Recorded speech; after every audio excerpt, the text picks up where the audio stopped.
everybody. I'm Charlie Lennon, the Executive Leadership Coach from Lennon Prep, and I'm so excited to welcome you all to the Communicate to Lead virtual conference.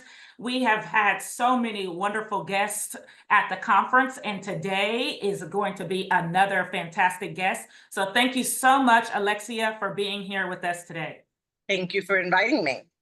Wonderful. So Alexia, if you could please tell us who you are and a little bit about what you do within your organization.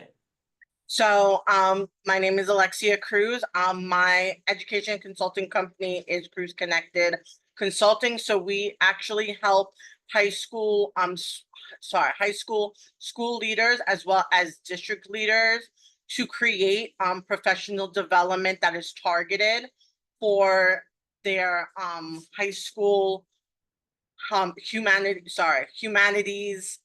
educators, to not only help them create the culturally responsive curriculum, but also to help them embed their identity within the curriculum. So one of the things that is lost when it comes down to teaching is that teachers have this impression of a teacher identity and then like a personal identity like outside of school. So we try to kind of like blend it into both to basically, I'm going to say, kind of give those like soft skills to the students, also giving those skills to the educators on how to navigate it. Specifically to kind of like target those students that are like neurodiverse, that are not necessarily the the straight A student or whatever have you, to kind of help them connect with their teachers as well as be able to connect with their students.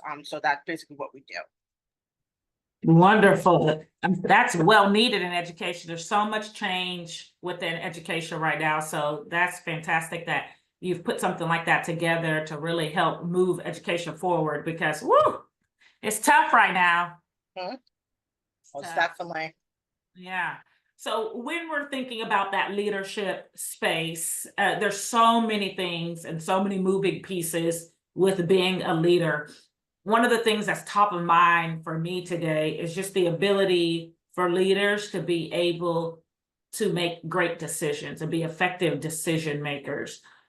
What is something, especially with the high stakes, when we talk about education, there's a lot of pressure on making the right decision. What would you say are some techniques to help with making those effective decisions? How do you ensure that they align with both short-term goals and then larger priorities? So when it comes down to me, I'm very big on the data.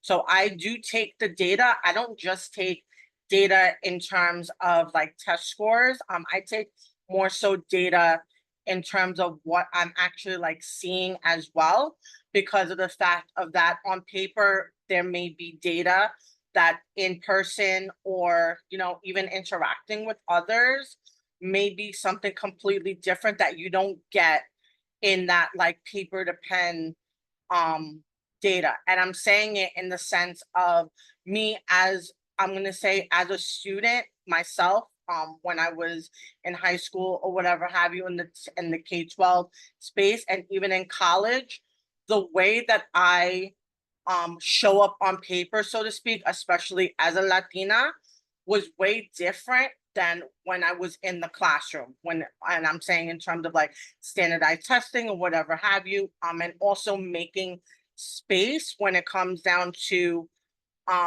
people's abilities in terms of like time to pressure, times of like stress or whatever have you. So I keep all those things in mind. So I take like a holistic approach. Another thing when it comes down to making decisions, I tend to do some like informal interviews as well, if I can, with the person, to just kind of see where they're thinking.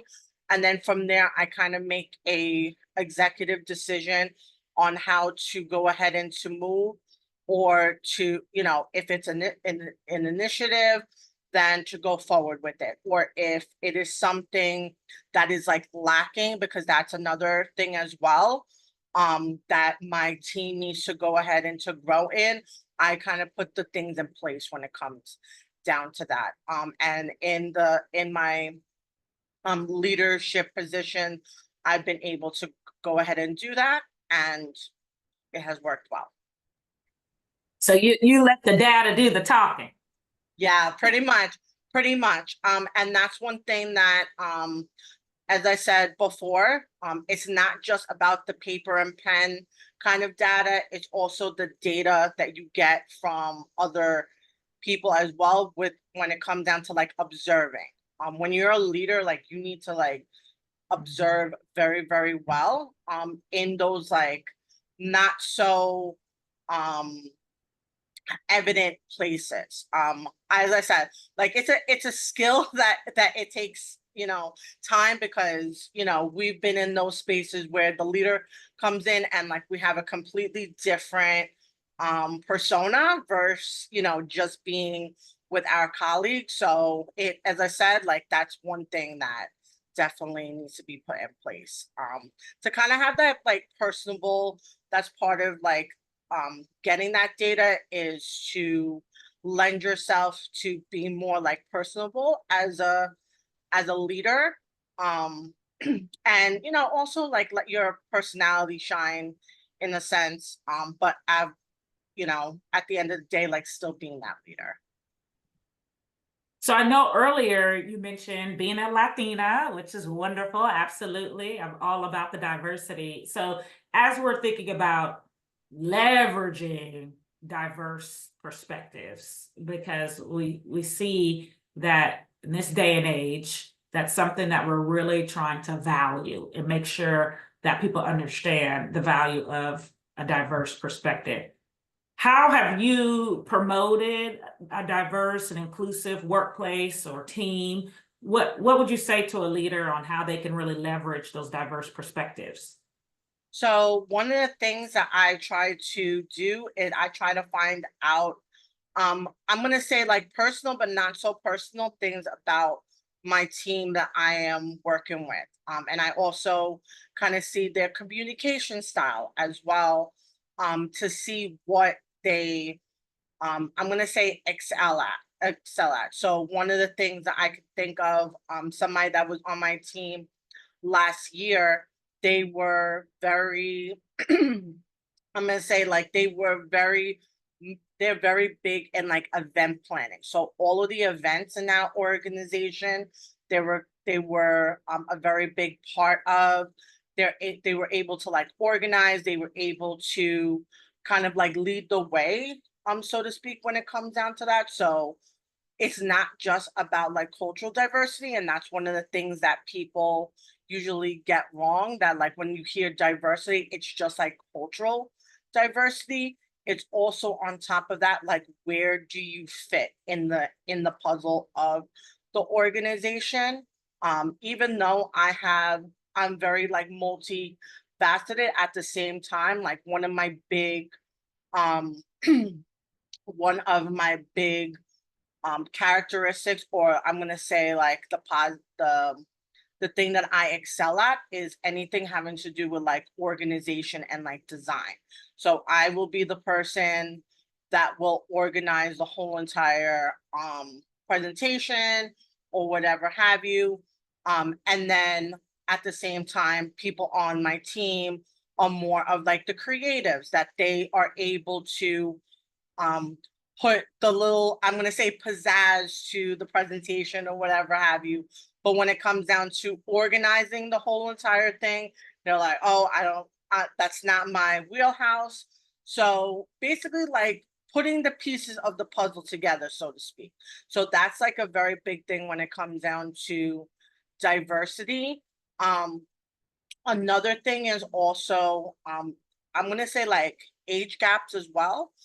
Because I've been in different organizations where some people may be younger, some people may be older, or it might be just like split down the middle. I've had like majority of like either, or like split down the middle. And I've also led those teams as being like one of the youngest ones. So I kind of, in those kind of scenarios, as I said, this is where the data piece comes in, is that I ask I like to ask a lot of questions, even though sometimes people may get annoyed.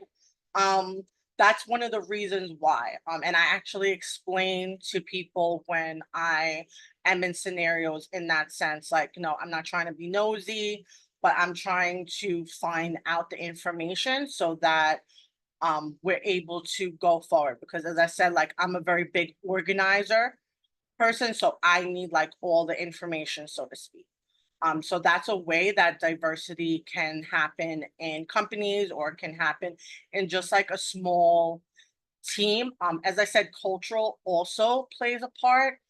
Acknowledging that cultural difference. One of the things that is very big is, and even from my own self, um, just like from like my background of my story, I actually didn't grow up being, I'm gonna say I half grew up in my cultural standing, like as a Latina, so to speak, from my story, because I was adopted. So when it comes down to that, I have been like, as you get older, like you start to like reminisce, and like you start to dig a little deeper. Um, I have found that a lot of the things that I do naturally, actually, people from my culture have been doing for like centuries, and like, things that are not really like uncovered. So that's one of the things, even though you may not have necessarily the time to explore everybody's culture, so to speak, but just lending that space to ask people about their culture and like certain things when it comes down to, or even like in their family. Because as I said, like just like myself, everybody has like a different story, so they may not be able to tell you in terms of, um, so to speak, their cultural background like directly, but at the same time, everybody has been in at least some sort of culture, um in some time in their lives, whether it's, background wise, race wise, or just like even generation wise. So it's very important to bring that to the table. Um, and that usually gets, um, I'm gonna say, that gets sidelined for like, okay, this is what we have to do, this is what needs to get done, these are like the margins that we have to get. Um, but that actually is the piece that actually moves that stuff along, which is caring about people. That part, caring about people. I think that that's what something that's come up several conversations during this conference, is the ability to have empathy, and being able to lead with empathy. And so a bit of an understanding that people come from different backgrounds. Like you mentioned, I like that you said it's more than just cultural. It's, they have different personalities, different ideas, Right. different skill sets, different strengths. And so I like the idea of putting it all together like a puzzle, right? Right. So everybody has their piece to the puzzle, and when you put it all together, it's a complete masterpiece. So Absolutely. I enjoy that analogy. So as we kind of come to a close, I take you out of the hot seat. You can probably, decompress a little bit. But one of our final things I just kind of want to talk about is, how do you, as you're talking through all these moving pieces, puzzle pieces, what do you say to people that are trying to maintain stress, work-life balance, just being able to be resilient? How do you cope with stress? What is something that you do? Because talking to you, you just seem very fun and laid back. And then you said you don't want to do all the organizing. So I'm like, oh Lord, she's laid back and fun, but she's the one that's in some pretty stressful situations. And you're the one who is responsible for putting everything together. So how do you cope with stress? What do you do? So it's a journey. Even though it may seem as though I do not have stress, I probably usually am like the most like stressed person, even though it may not show in my face, so to speak. Um, No. but one of the things that, excuse me, that I've been actually learning. So one of the things is what you said in regards to like empathy, because of the fact of when I first started on my leadership journey, I started with um reading like John Maxwell books or whatever have you, like even though, if you ever watch a video of John Maxwell, he is a very like laid back guy. Like it doesn't seem like anything stresses him out or whatever have you. Um, I kind of like took like the opposite approach in terms of like I used to get like very stressed, like, oh, I have to be like perfect. So that's the thing as well, is perfectionism. Sometimes leaders think that perfection, like leadership is you have to be perfect, when in fact it's, if you lead when it comes down to being more transparent, that's where you kind of like lessen that load when it comes down to stress and things of that nature. So that's one of the things that I have done. And another thing is asking for help. Even though we're leaders, asking for help is a very big thing. Like sometimes I have to like remind myself, like, no, Alexia, like this person can take this part of it. Like you don't have to be all hands on deck when it comes down to it. And then also on top of that, like sometimes you have to be the person to say like, okay, everybody has to be all hands on deck. Like what is your part of the, what part of the puzzle um are you taking when it comes down to decision making, or when it comes down to like a project that needs to be done or a presentation. So that's one of the things that, as I said, like it is a journey. Um, and you need to also take like that personal, I'm gonna say personal development is also important, because I have had to like kind of leave that like 150% like perfectionism. I've heard from several people, just in general, like a lot of times, like you're 100% or you're 150% to other people, or I'm gonna say the other, sorry, it's the other way around. You think that your 75% is like, oh, like the worst, when in fact it could be some to somebody else, it's like, oh my God, you are like 150%. So like keeping that in mind when it comes down to leading, depending on obviously the situation, and also your leadership role, it may vary. It may seem as though like, okay, like I have to take the bigger load, but a lot of it has to do with like delegating, as well as giving yourself that grace in terms of, you know, being a human, and also being transparent. So like those three things is super important to maintaining your stress when it comes down to being in a leadership position. And also on top of that, like you can't just like something even simple of like tomorrow is another day. A lot of times like we think that, something that went on like today is like the end of the world, like everything's gonna crumble, when in fact that's not like the case. And that's one thing that I have to, as I said, all these things that I'm like saying, even on this, in this conversation, I have to constantly remind myself. And even like my husband has to remind me of going ahead and like doing it, because he's more laid back versus as I said, like I'm very much like the, like, oh, well, I have to be a leader. Like, oh, I have to be like perfect at this. And he's like, no, you could give yourself that like little bit of grace. So, I think that's that's what I'm something gonna say that's, about that. yeah, I think that's something that's fun about these conversations.